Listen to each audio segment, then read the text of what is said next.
खबर का चर्चा पाकिस्तान में नहीं है, अनफॉर्चुनेटली उस खबर का चर्चा हिंदुस्तान में है। हालांकि उसका ताल्लुक इस खबर का एक पाकिस्तानी लड़की से है। पबजी खेलते खेलते मोहब्बत परवान चढ़ी और पाकिस्तानी खातून भारत पहुंच गई। नोएडा में सचिन से मिलने कराची की सीमा अपने 4 बच्चे भी सीमा पार कर गई। सीमा हैदर पूरी तैयारी के साथ इंडिया गई है। जुबान हो, हुलिया हो, नाम सब कुछ तब्दील करके उसने पुलिस को किस तरह से धोखा दिया। खुफिया एजेंसी वाले उसको ना पकड़ते तो सीमा ने क्या कभी वापस अपने मुल्क आना था। सीमा के मोबाइल देखिए, प्यार मोहब्बत तक कोई धर्म जाति देख के नहीं होता भाई, इंसान को हो जाता है। और फिर अगर ये थ्योरी है कि अल्लाह की मर्जी के बिना एक पत्ता नहीं हिलता, तो फिर अल्लाह ने उसके दिमाग में बात डाली ना।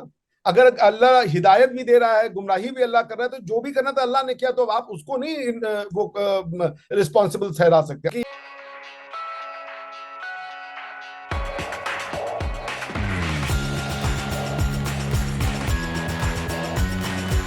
गुलाम हैदर की बीवी, सिंध से उसका ताल्लुक़ है, लेकिन अब वो ना पाकिस्तानी रही हैं ना मुसलमान रही हैं। ये बहुत कम ऐसा होता है कि मुसलमान लड़कियां या मुसलमान लड़के वो कोई और मज़हब इख्तियार कर लें, हिंदू मज़हब इख्तियार कर लें। इस खातून ने अपने शौहर को छोड़ा, 4 बच्चों की माँ है, भाग के पाकिस्तान से भाग के भारत चली गई। पाकिस्तान से भाग के भारत जाने की भी बड़ी दिलचस्प कहानी है, पहले वीडियो में बता चुका हूँ, लेकिन दोबारा बता दूंगा वो कहानी आपको। और उसके बाद इसने जो है वहाँ जाके हिंदू मज़हब भी इख्तियार कर लिया।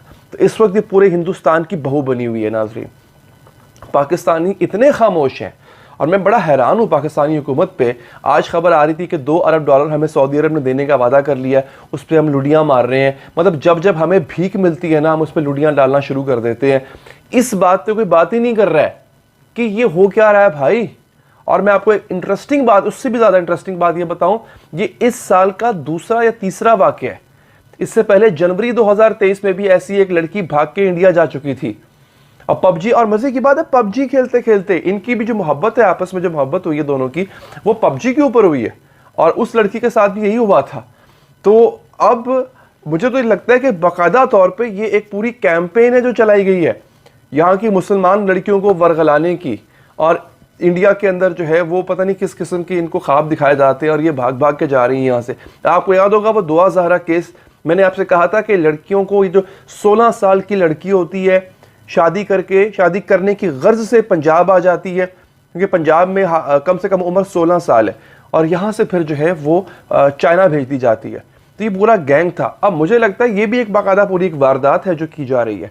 खैर, इस स्टोरी के बारे में मैं आपको मजीद बताता हूँ उससे पहले। अच्छा जी, इसने, लड़की ने ये कहा है कि मुझे आप गोली मार दो, मैं खुदकुशी भी कर लूँगी, यानी सीमा, और मुझे जो है वो आप बेशक फांसी पे लटका दो, लेकिन मैं सचिन को छोड़कर नहीं जाऊंगी। इस लड़की ने किया क्या? 2014 में इसकी शादी होती है गुलाम हैदर नामी एक शख्स से।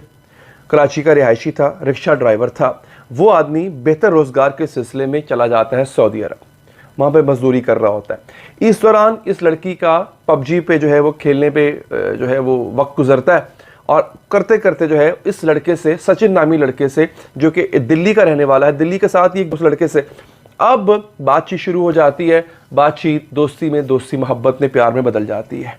ये कहती है, बकौल इसके अपने इंटरव्यू के इस खातून के, ये कहती है जनाब कि सबसे पहले सचिन से मिलने के लिए मैंने जो है वो इंतखाब किया कि मैं सचिन से मिलने जाऊंगी।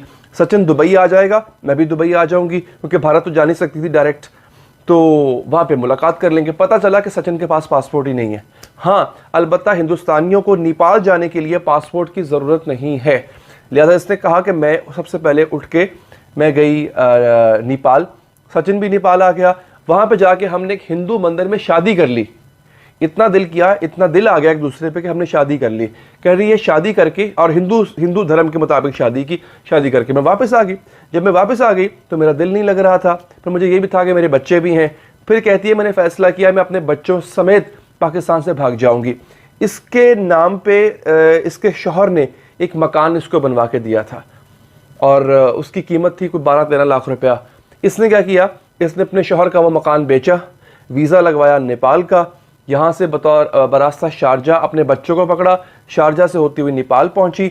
नेपाल पहुंच के कहती है वहाँ पे सचिन भी आ गया, फिर हमने वहाँ से जो है वो भारत के अंदर एंटर होने का फैसला किया।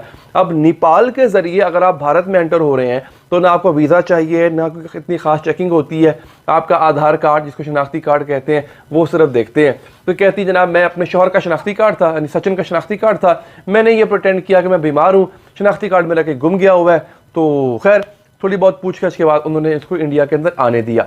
जब आने दिया तो इसकी हो गई मुखबरी, कुछ अरसा रहती रही है अपने शौहर के साथ या बराए नाम शौहर के साथ, फिर इसकी हो गई मुखबरी। जब मुखबरी हो गई पुलिस उठा के ले गई इसको, मीडिया ने कहा जी इंडियन जासूस है, इस पर इल्ज़ाम लगे।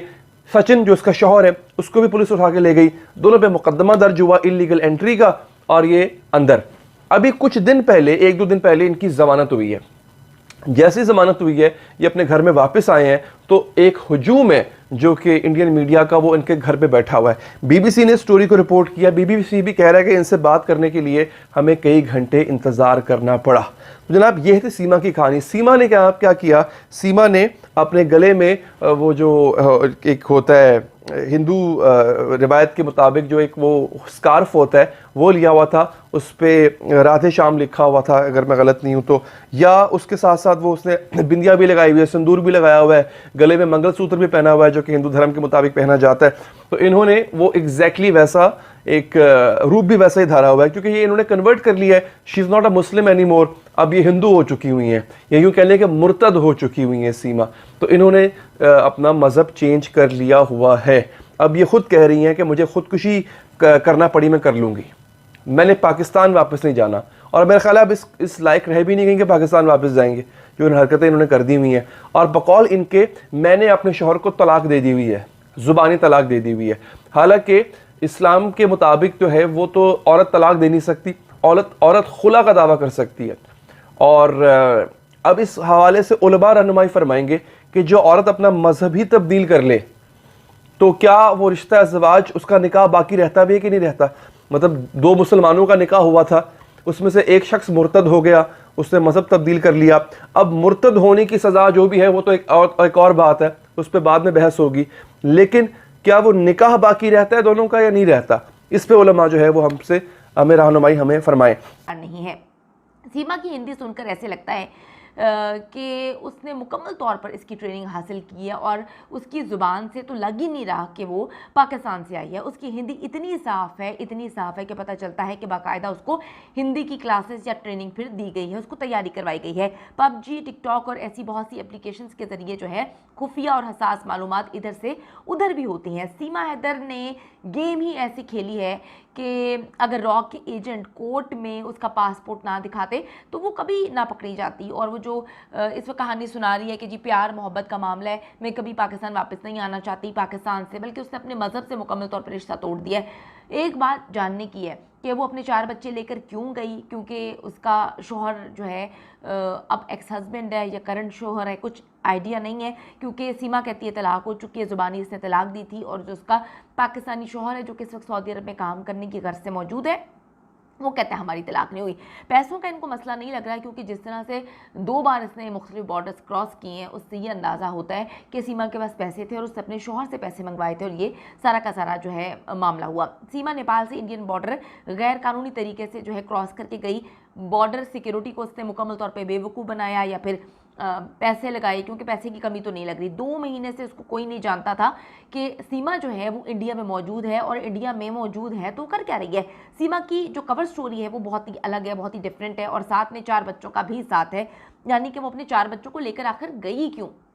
अगर बड़ी प्यार मोहब्बत की कहानी होती तो वो लड़का जो इंडिया से है वो भी कहता सीमा को कि तुम अपने बच्चों को छोड़ के आओ ना। अब कोई किसी के 4 बच्चों के बोझ के साथ जो है अपनी लव स्टोरी तो शुरू नहीं करेगा। और वो लड़का देखने में भी कोई इतना अमीर नहीं लगता, वो बड़ा ना रीज़नेबल, ऐसे लगता है कि उसके पास कोई बहुत अच्छी नौकरी है। तो बड़ी अजीब सी बात है कि 4 बच्चों को क्यों लेकर वहाँ पे गए हैं, जबकि 4 बच्चों का बाप जिंदा भी है, नौकरी भी कर रहा है, हयात भी कर रहा है, वो पाकिस्तान छोड़ के जा सकती थी। यहाँ से मामला बड़ा जो है ना दाल में काला लगता है। सीमा ने अपने बच्चों के नाम भी चेंज कर लिए, यानी कि खुद तो उसने कन्वर्ट किया ही किया है, बच्चों के नाम उसने चेंज कर दिए।